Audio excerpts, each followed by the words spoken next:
আজি ভাৰত আৰু বাংলাদেশৰ মাজত প্ৰথমখন টি20 মেচ অনুষ্ঠিত হৈ যায় গোৱালিয়ৰৰ ইণ্টাৰনেশ্যনেল ক্ৰিকেট ষ্টেডিয়ামত। ভাৰতে টছত জয়লাভ কৰি প্ৰথমে বলিং কৰাৰ সিদ্ধান্ত লয়। বাংলাদেশে প্ৰথমে বেটিং কৰি 19 অভাৰ 5টা বলত মাত্ৰ 127 ৰান কৰিবলৈ সক্ষম হয়।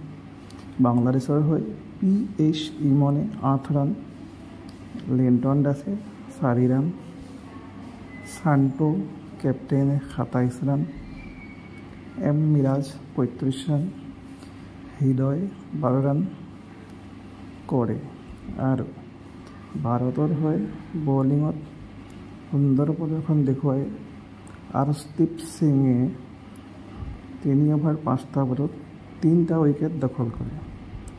লগতে বৰুণ চক্ৰৱৰ্তীয়ে 4 অভাৰত 3টা উইকেট ল'বলৈ সক্ষম হয়।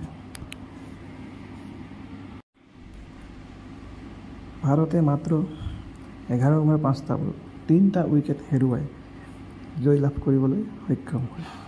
ভাৰতৰ হৈ সঞ্জু চেমছনে 19টা বলত 29 ৰান, সূৰ্য কুমাৰ যাদৱে 14টা বলত 29 ৰান আৰু অভিষেক শৰ্মাই 7টা বলত 16 ৰান কৰি খেলখন শেষ কৰে। তাৰ উপৰিও হাৰ্দিক পাণ্ডিয়াই আজি অতি সুন্দৰ বেটিং প্ৰদৰ্শন কৰি ভাৰতৰ জয়লাভত সহায় কৰে। হাৰ্দিক পাণ্ডিয়াই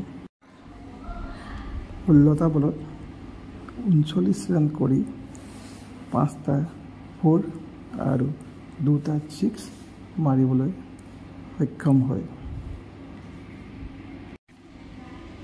ৰিয়ান পৰাগে আজিৰ মেচত বেটিঙৰ সুবিধা নাপালে।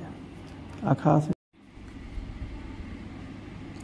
আজিৰ মেচত মেন অৱ দ্য মেচৰ খিতাপ লাভ কৰে ভাৰতীয় দলৰ ফাষ্ট বলাৰ আৰ্শদীপ সিঙে।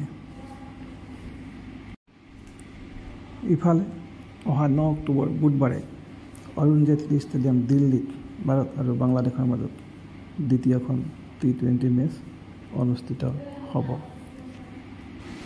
ভিডিঅ'টো চাই কেনে পালে কমেণ্ট এটা কৰি জনাব। লগতে চেনেলটো ছাবস্ক্ৰাইব কৰিবলৈ পাহৰি নাযাব। চেনেলটো এবাৰ ছাবস্ক্ৰাইব কৰি দিব।